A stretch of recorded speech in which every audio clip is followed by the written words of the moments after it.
Here's another question, and the first person to get to answer this one is Ray. And this last question, which is kind of a recap of other things you've probably already talked about, but what strategy do you have for economic development in Menlo Park? You have indeed. Yeah. We're going to make sure every question gets answered here. So the strategy, let's talk about, you guys have heard about broadly what we've talked about, so let's talk about the rolling up the sleeves. In Menlo Park, we have our downtown specific plan, and what we really need to do now, and I talked about it earlier this evening, is we really need to sit down, and along the El Camino corridor, we have a problem, and that's that when the specific plan went through, we did not figure out what the public benefit was, and there were people who were saying we should. Vince Brensler was one of them. He was right, because what's happened is we've slowed up. Because only people like Arriaga can do it without getting financing. Other folks who want to get financing have a problem because they want to go ahead and go to the full 4 floors. The problem is they don't know what the public benefit's going to cost to get to that 4th floor, so they can't go forward. People will give them financing up to the 3rd floor, but they don't want the 3rd floor. And it's like, and if they want to buy if someone else wants to buy the property, they're being told the price is 4th floor, but they can only get financing for the 3rd. We have to roll up our sleeves and actually do the hard work to make that happen.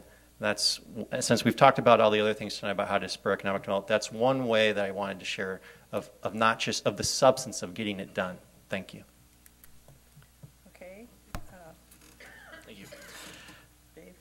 So during this campaign, we obviously get in touch with a lot of the local media. And one of the things that I did is I reached out to Vanessa at the Menlo Park Patch. It's an online newspaper.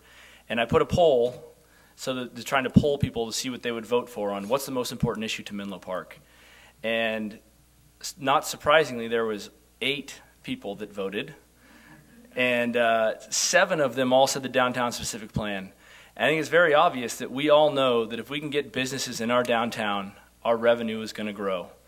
And so that is the most important issue to everybody. We want to have a place to go, we want our town to thrive, and we want our city government to be able to have great financial resources. Thank you. Okay, Kelly. In the public outreach that we created around the downtown specific plan, we built on prior efforts that were led by Mickey Winkler and Lee DeBach to convene people, find out what it is that Menlo Park residents wanted most in their downtown. And in the downtown specific plan, we've incentivized those so that and we've cut through a lot of the red tape. It's still going to be a lot of, we all have to work together to bring these businesses in, but the table is set. So now the fun begins. Heavy lifting, a lot of heavy lifting has been done, and I look forward to working with the rest of the council in making our downtown even better. Catherine. Can you repeat the question, please? Sure. What strategy do you have for economic development? You know, in basic economics, you cut cost, you streamline the services so that you provide the best services within the confines of the best budget you can put together, and also you create revenues. And we've been talking about that. You create revenues through making a vibrant downtown Menlo Park, making a great Menlo Park where people want to live here.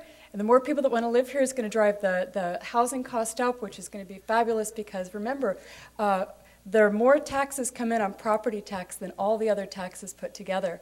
And the value of our homes is hugely important. And, you know, without meaning to beat the same drum, you know, it's making our Menlo Park more business friendly. It's streamlining processes, deal with the timing so that people can have their permits in a more reasonable amount of time.